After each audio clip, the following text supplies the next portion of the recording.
The first thing Raymond Carter noticed was the silence. Not the heavy quiet of an early morning, or the soft pause that comes before prayer, but an unnatural, slicing silence. One that followed a sudden halt in the beeping of machines. A nurse rushed out, eyes darting, but no one had to say anything. He knew. Bailey was gone.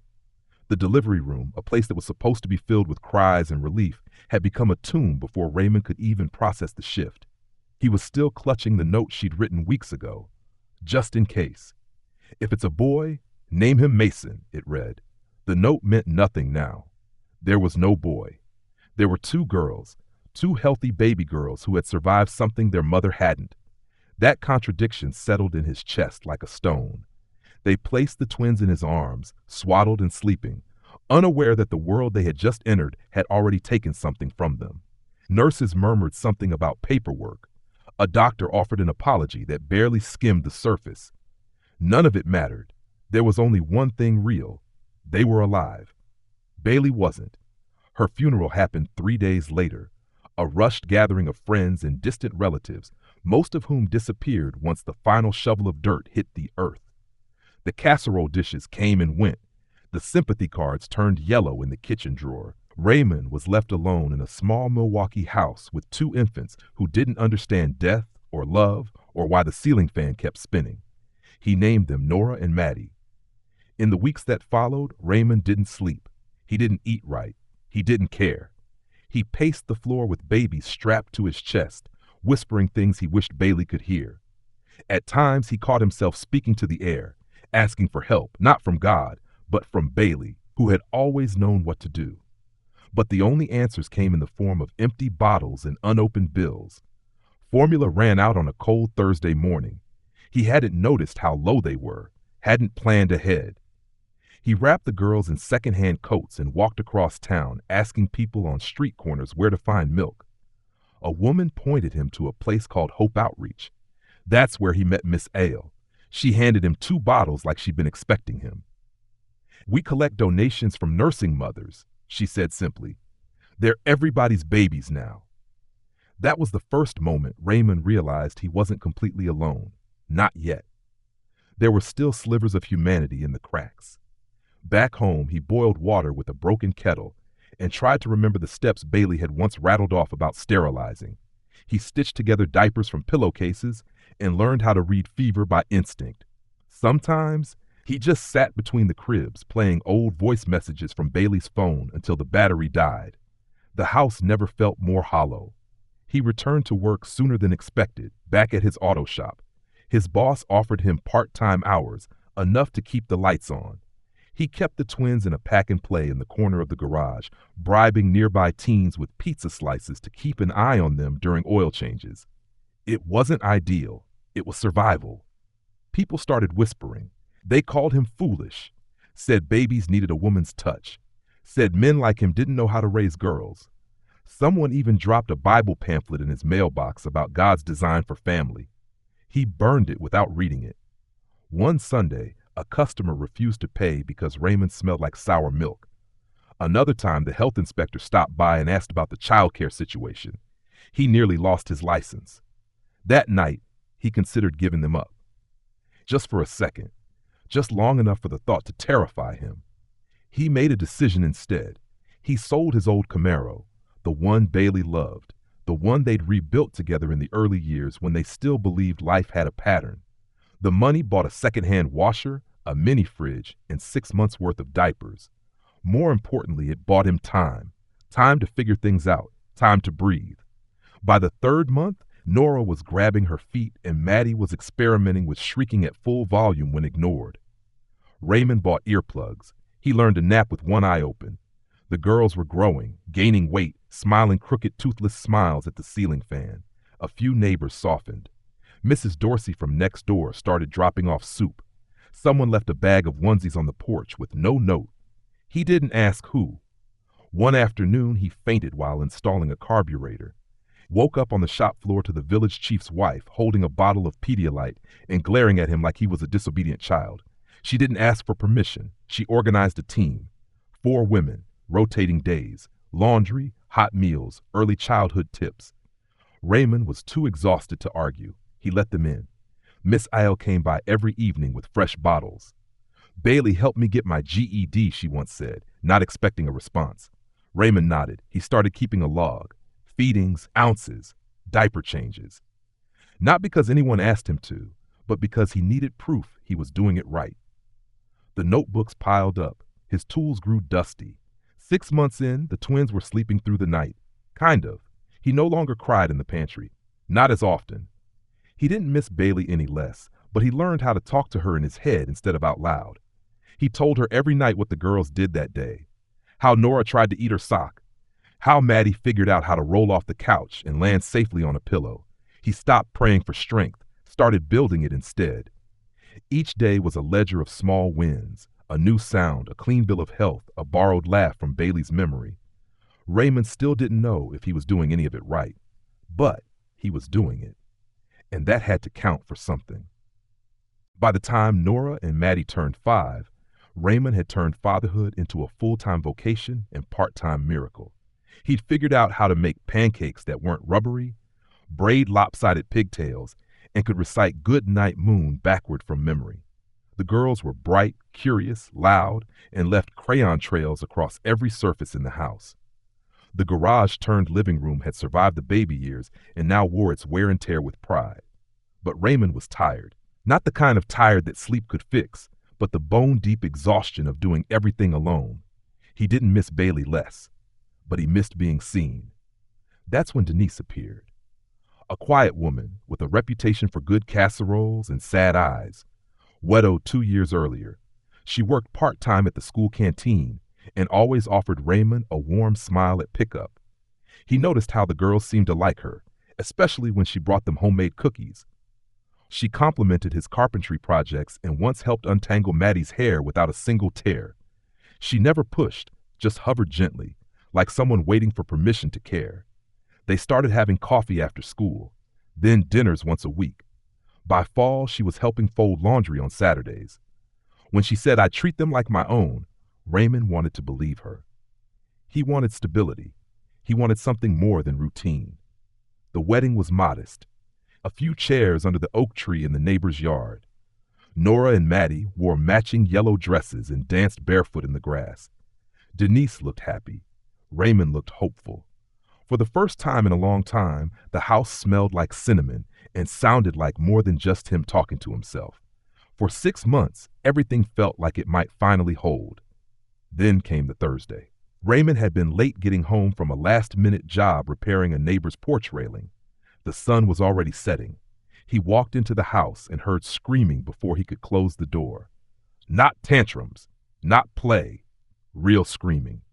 He dropped his toolbox and ran inside. Denise stood in the middle of the kitchen, a wooden spoon raised in one hand, the remnants of spilled palm oil on the floor. The twins were huddled against the pantry door. Welts were forming on Nora's arm. Denise was furious and saying things that didn't belong in that house. She called them names Raymond hadn't heard in years, words that made his ears ring. Bastards, curses, mistakes. She blamed them for everything from her stained wrapper to her stalled life. Raymond didn't shout. He didn't cry. He stood between his daughters and Denise and gave her one sentence, one final line she wouldn't cross. She didn't apologize. She didn't beg. She packed her things before the sun rose and slammed the gate behind her. The neighbors peeked through windows, whispered over fences. They'd warned him, some said. A man alone doesn't stay alone without a reason, others nodded. Raymond didn't explain. He made pancakes for dinner that night, burned the first batch. The girls didn't care, they just wanted to sleep in his bed. He let them. That weekend, he sold his wedding ring and bought them new school shoes. Denise's memory was wiped from the photo frames and replaced with crayon drawings and spelling bee certificates.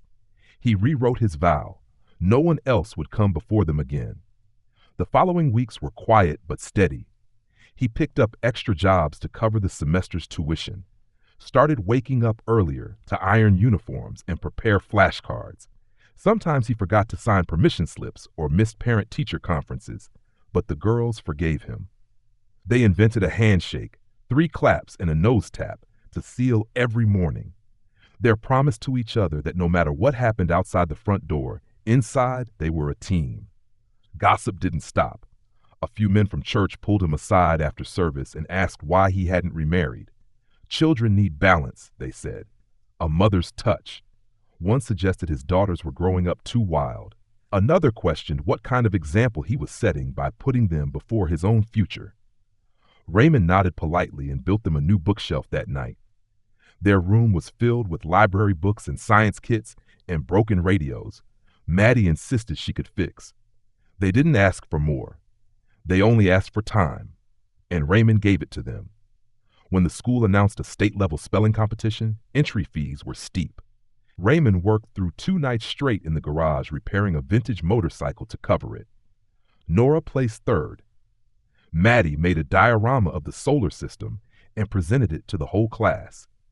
They brought their certificates home in battered backpacks and pinned them above their shared bed. Raymond sat outside that night and wondered if he was doing enough. If all the late nights and burned dinners were worth it. If the ache in his back and the absence of companionship meant anything to the future. Then he watched the girls through the window, laughing at a book, quizzing each other with flashcards. He thought of Bailey, thought of the silence in the hospital and the weight of those first days. He thought of what he almost gave up.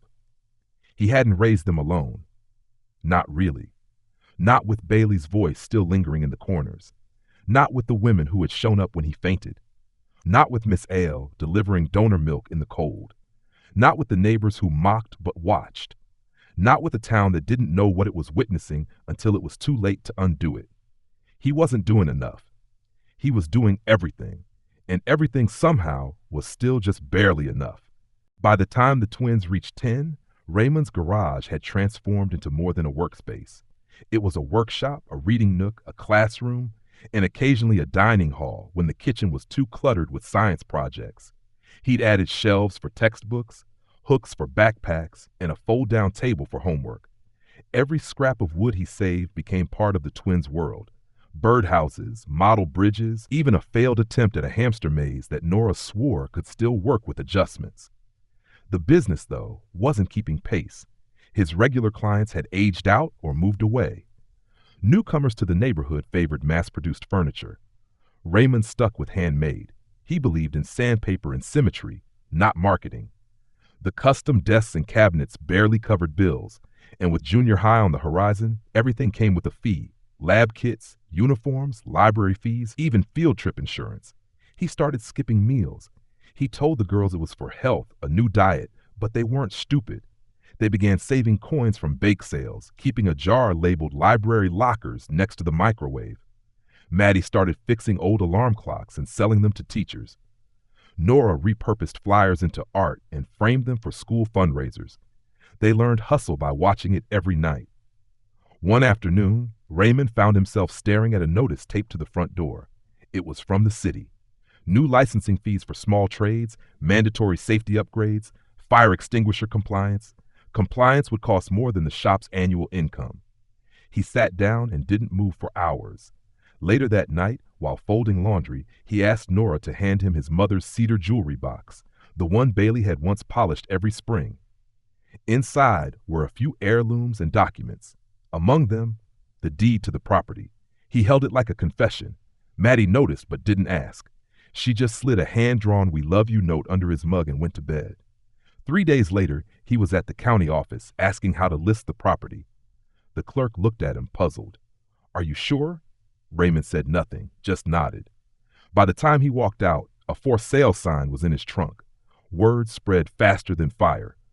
"Foolish," one man said at the barbershop. "Girls will marry and leave. Sons carry your name." Raymond didn't argue. He just showed up at church with his daughters and held their hands tighter. They heard everything. They didn't respond. Instead, they painted birdhouses with more detail, added mechanical rotating stands, took them to weekend markets. People liked them. Some even placed orders. It helped, but not enough. A buyer came from out of state, offered just enough to cover high school fees for 2 years and a modest apartment closer to the girls' new school. The handshake was quiet. The packing was somber. On moving day, the girls pressed their palms to the wooden walls and whispered thanks. Raymond locked the shop with a padlock that felt heavier than a tombstone. They left with 3 suitcases, 2 backpacks, and a toolbox. The new apartment was behind the city's central library. 2 rooms, one shared bed. Raymond found a job listing in the library's back office. Janitorial shift, 5 a.m. to noon, low pay, low visibility. He applied anyway. Mrs. Preston, the head librarian, took one look at his resume and hands, then nodded. Anyone who respects wood will respect books. He got the job. Each morning, Raymond swept marble floors and tightened loose bolts in the shelving units. When books were torn, he patched them with glue from his old woodshop kit. He didn't talk much. Didn't need to. The smell of paper reminded him of Bailey's college notebooks. The silence felt earned. The twins came after school, did homework in the stacks while Raymond cleaned. The librarians grew fond of them, slipped extra resources into their bags. On weekends, the family shared a single plate of jambalaya or boxed macaroni, told jokes, practiced spelling words. They laughed at how the toaster always burned one side and how Raymond never remembered picture day. When the school announced a trip to the regional airport, the cost was impossible. Raymond considered pawning his toolbox. Maddie caught him staring at it and quietly said, "We'll write essays instead." But the next day, Mrs. Preston handed him an envelope. "Anonymous donor," she said. The trip was covered. The girls stood on the airport tarmac, wide-eyed. Nora traced the lines of the plane's fuselage like it was a blueprint of her future. Maddie sketched the engine's shape in her notebook. That night they came home breathless, talking over each other. They wanted to fly. Raymond nodded, slowly. "Then we'll aim higher," he said, not knowing what that would mean. The next 2 years were relentless. School fees rose. Library shifts weren't enough. He took weekend work cleaning office buildings, then late-night shifts at a hardware store. The twins started tutoring younger students. Maddie repaired broken calculators. Nora entered writing contests for scholarship money. They all worked in silence, bound by an unspoken clock ticking toward graduation. When the landlord raised rent beyond their means, they moved again, this time into a church storeroom offered by a sympathetic pastor. No stove, one cot, and borrowed blankets. Raymond told the girls it was temporary. They didn't argue.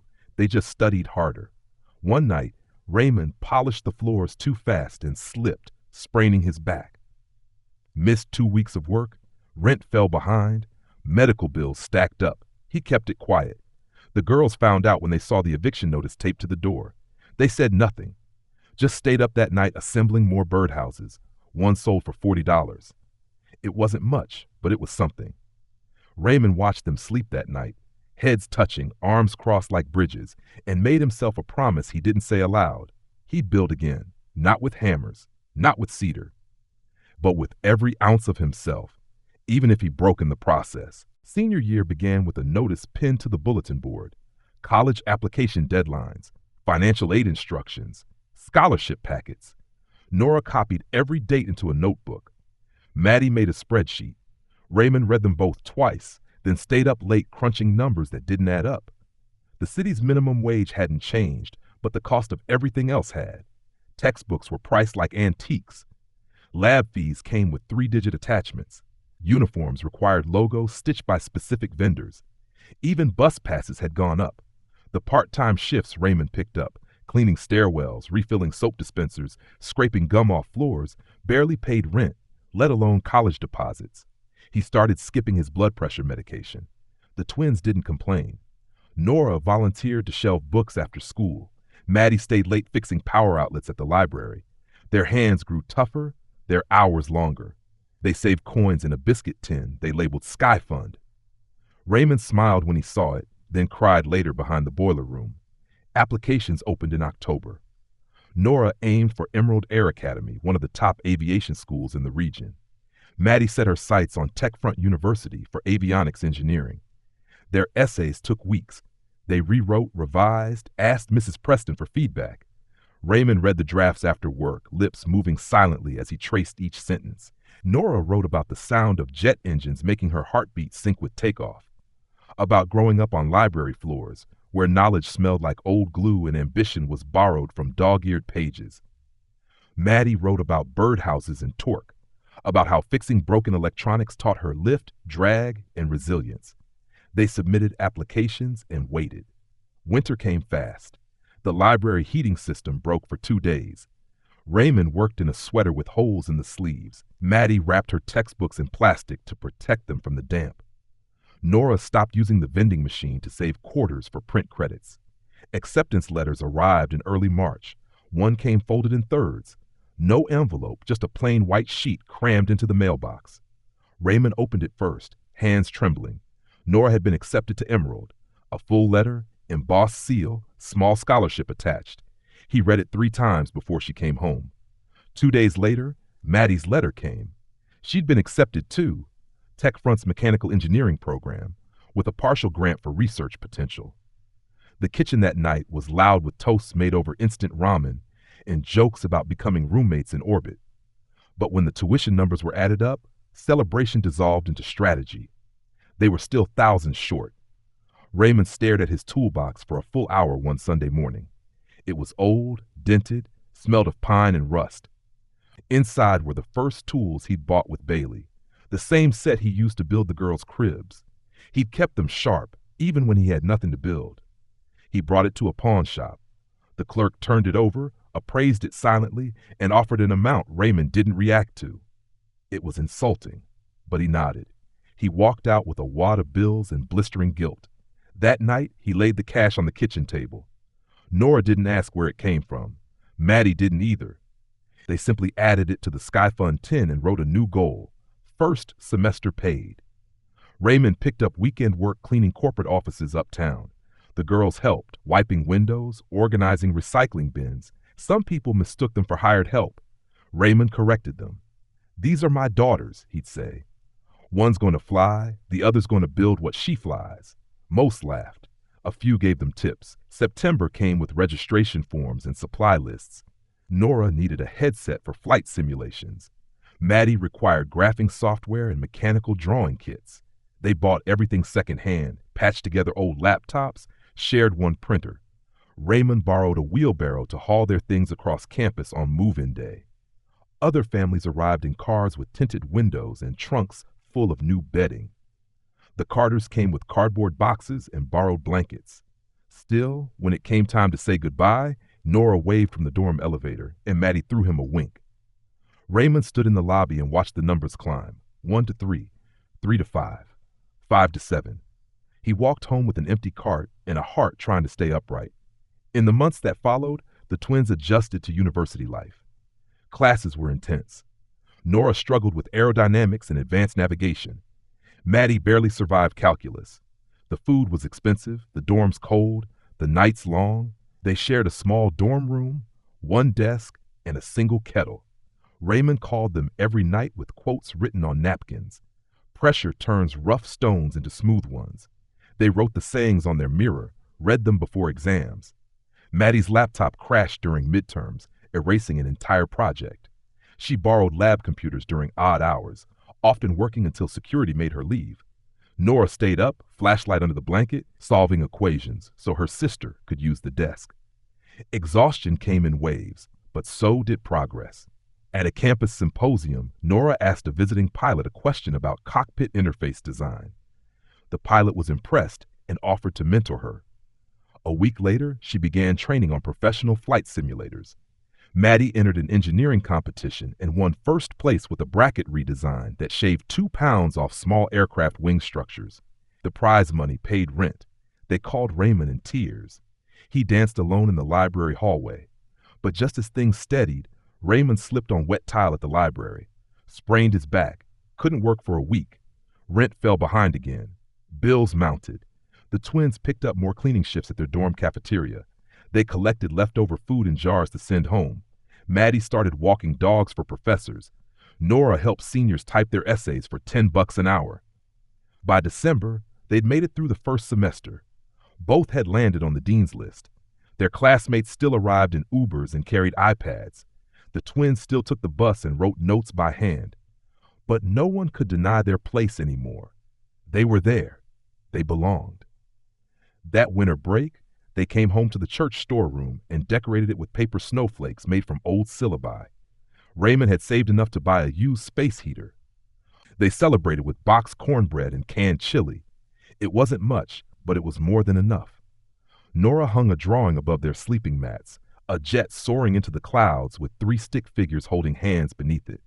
Maddie added one line, built from nothing, headed for everything. Second year arrived with less fear and more urgency. Nora adjusted quickly to the rigorous demands of aviation school, logging simulator hours between physics labs and maintenance checks. Maddie thrived in mechanical design, often staying past midnight in engineering labs, sketching concepts no one else thought to try. Their schedules rarely lined up. Their meals were often split or skipped, but they had learned the rhythm of struggle and, more importantly, how to bend it to their will. Raymond was not so lucky. Rent for the church storeroom jumped without warning. The congregation apologized but couldn't cover the shortfall. Raymond stored their few belongings at a friend's place and moved into the back room of the library where he worked. No windows, a foam mat, one borrowed pillow.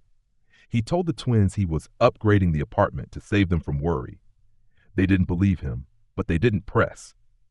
They simply sent more leftovers in Tupperware and emailed him tips about stretching groceries. One evening, after an especially long shift, Raymond nodded off with the floor buffer still humming. The machine jerked and knocked over a shelf, sending books tumbling into a mop bucket. Among them was a first edition that landed spine first in dirty water. Mrs. Preston gasped. Raymond stood frozen. He expected to be fired.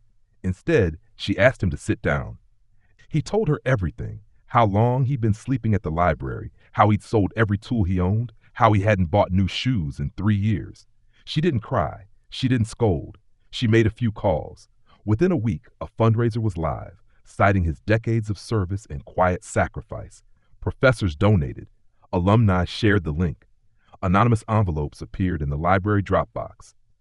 2 weeks later, Raymond had a paid medical leave, his bills covered, and keys to a small bedsitter 3 blocks from campus. Mrs. Preston handed him a folder of local classes in computer-aided design. "Old dogs," she said, "still build new things." He enrolled. Nora and Maddie supervised his rehab over video calls. Nora made him walk 10 laps a day with his phone in hand. Maddie emailed ergonomic chair designs with step-by-step assembly guides. For the first time in years, Raymond felt like something more than useful. He felt wanted. That spring, the Aviation Academy announced a prestigious internship with Skyway Airlines. Only 2 slots. Hundreds of applicants. Nora didn't mention it until the day before the deadline. She wrote her application at 2 a.m. in the corner of the cafeteria, hands trembling from fatigue. She submitted without rereading it. Maddie applied to a research lab at Aeroch Manufacturing. She pitched a diagnostic module that could predict mechanical failure mid-flight. Her proposal landed with a thud. Weeks passed, no response. Then came May. Nora's name appeared first on the internship list, top rank. She walked out of class and collapsed into Maddie's arms. Skyway assigned her to real cockpit sessions. For the first time, she wore a uniform. The photo Raymond took on a borrowed flip phone was blurry, but he printed it and framed it anyway. Maddie heard back days later. Her prototype had impressed a senior engineer. They extended her an internship with a small stipend and lab access. She accepted, then wired half her first check to Raymond. He used it to buy health insurance for the first time in 11 years. He began journaling again. One entry read, "For every door that closed, a window cracked somewhere I didn't expect." Summer blurred into fall. Nora flew her first simulation without instructor supervision. Maddie finished a component for a hybrid electric propulsion unit. Raymond designed a walnut reception desk for a boutique hotel lobby. He carved Carter's "Build What Flies" into the underside. No one saw it. That was the point. By winter, the twins were working part-time as research assistants. They took turns preparing meals, one cooking while the other solved equations. They fought sometimes, over laundry, over phone chargers, but the tension never lasted. Raymond taught them the rule: never go to sleep with silence in the air. They followed it. One morning, Raymond woke up with chest pressure and blurry vision. He sat quietly for 2 hours before calling anyone. The hospital confirmed hypertension. The prescription came with a copay and a new line item in the monthly budget. Nora offered to defer a class to take extra shifts. Raymond refused. Maddie offered to sell her laptop. He shut the idea down. Instead, they compromised. The girls sent weekly prepped meals in labeled containers. Raymond downloaded a budgeting app and asked Mrs. Preston for help understanding insurance deductibles. Pride was still present, but now it worked with purpose, not against it. Finals approached. Nora passed her flight check ride with 0 errors. Maddie submitted her senior project, a scaled AI-assisted diagnostics panel. It won top honors. Word spread. Students whispered about the cleaner's daughters. Some snickered. Some admired. A local journalist requested an interview. They declined. The attention didn't stop. Stories circulated. 3 people from the engineering department started a GoFundMe for Raymond without telling him. It hit its goal in 2 days. The library planned a retirement party. Not because Raymond asked, but because the staff decided he'd earned rest. Mrs. Preston forwarded his resume to a gallery that specialized in high-end furniture for hotels. Within a week, he had a callback. They didn't just want his work. They wanted his story. The offer, 3 times his current pay, a consultant role with creative freedom, and the ability to choose his own apprentices. He accepted. When he called the girls, they screamed so loud the RA thought there was a fire drill. Raymond didn't say much, just smiled into the silence. That weekend, they gathered in Nora's dorm lounge, eating takeout and sorting through overdue bills. Maddie calculated how long it would take to pay them off. 2 pay cycles, maybe 3. Nora joked about buying him a proper phone. Raymond shook his head. He didn't need anything new. He just needed to keep going. And finally, he could. Graduation season loomed like a countdown. Caps were measured. Gowns were hemmed. Invitations were sent. Raymond dug out his old Sunday suit, ironed it until the creases behaved, and practiced using a secondhand camera he bought from a pawn shop. He watched YouTube tutorials on how to frame a shot, how to adjust for light. The camera's shutter stuck sometimes, but it clicked, enough to hold a memory. He wrote in his journal, "Bailey, come see what they've become." The day arrived under a sky so clear it felt deliberate. The stadium seats filled early. Raymond took a front row spot, surrounded by strangers who wore tailored suits and perfume he couldn't name. He held his camera tight and waited. Nora crossed the stage first. Her name echoed from the speakers, followed by a wave of applause. Someone behind him whispered, "She's the one going to Skyway." Raymond lifted the camera, aimed through the viewfinder, but tears fogged the lens. He lowered it. Someone else took the picture for him. Maddie followed moments later, tassels swinging. She grinned toward the crowd, found her father, and pointed like she always did at spelling bees, soccer games, every moment that mattered. Raymond stood. He clapped. He didn't stop until long after her name faded from the mic. After the ceremony, the girls pulled him toward the airport tarmac where Skyway Airlines had stationed a training jet for the occasion. Nora led him into the cockpit. The switches blinked like stars. She watched him trace them with the same reverence he once used on a toy plane made of scrap wood. He whispered, "I used to build these in miniature." She replied, "You built this one too." Maddie appeared moments later with a gift wrapped in fabric. Inside, a tiny wooden plane carved from the last piece of mahogany Raymond ever let her touch. "For your desk," she said, "at Artisan Gallery." He cradled it like it was still alive. Media crews swarmed. A reporter asked Raymond what kept him going. He looked into the camera and said, "A promise to their mother." That clip went viral before they made it back to the apartment. Donations flooded in, messages from parents, students, strangers who saw themselves in the story. Nora and Maddie launched a scholarship fund named Christiana's Promise in honor of the mother they never met. The mission, to help girls in STEM who came from nowhere but refused to stay there. They turned down galas, declined panel invites. They preferred drive-thrus and corner stalls where the food came hot and the stories were casual. Over fried plantains and cheap cola, they planned what came next. Nora's simulator sessions, Maddie's engineering residency, Raymond's first hotel lobby installation, a walnut desk with embedded LED inlays. 6 months later, Raymond's furniture stood in 5 cities. He trained young apprentices, most of them first gen, teaching them how to measure not just angles but effort. At night, he took business classes and sketched in notebooks like he was 20 again. Nora co-piloted regional flights. She mailed postcards from cities she once traced on maps torn from old encyclopedias. Maddie patented her diagnostic module. Aruch offered her a team. She countered with a request for a research grant. They said yes. On a Saturday, The twins drove Raymond to a gated neighborhood on the outskirts of the city. He thought they were scouting furniture jobs. Instead, they handed him a key.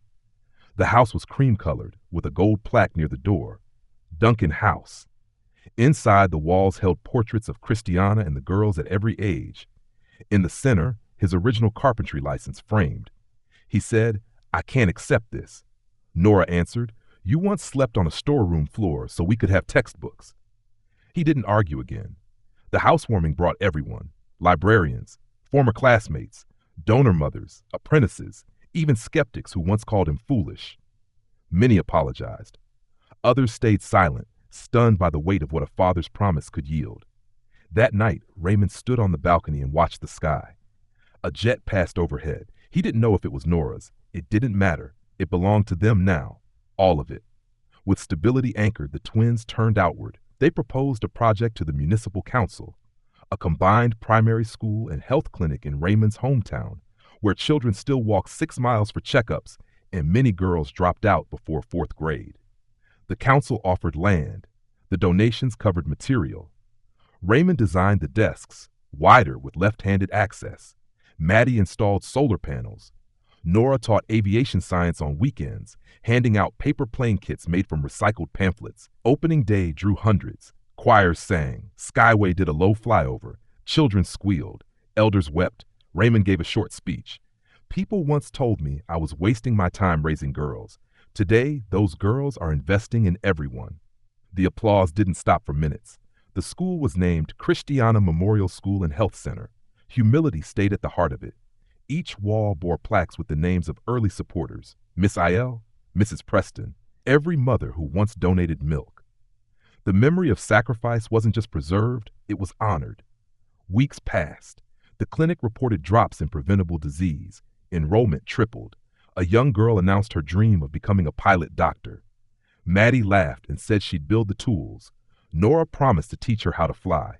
One afternoon, Clara, the stepmother who once left, showed up at Raymond's gallery. Time had withered her pride. Her second husband had gambled their savings.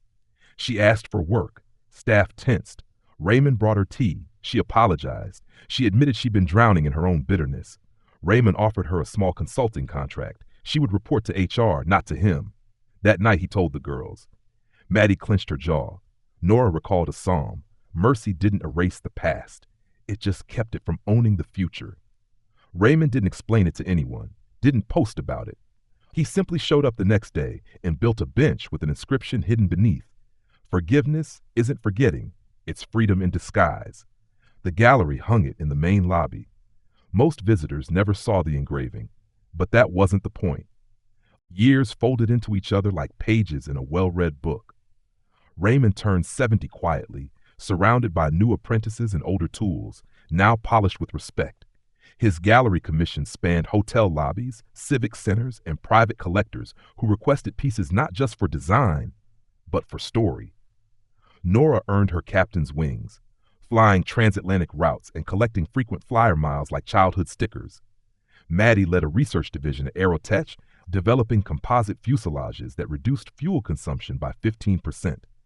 Their names were whispered in university lecture halls and corporate boardrooms, but they never strayed too far from the source.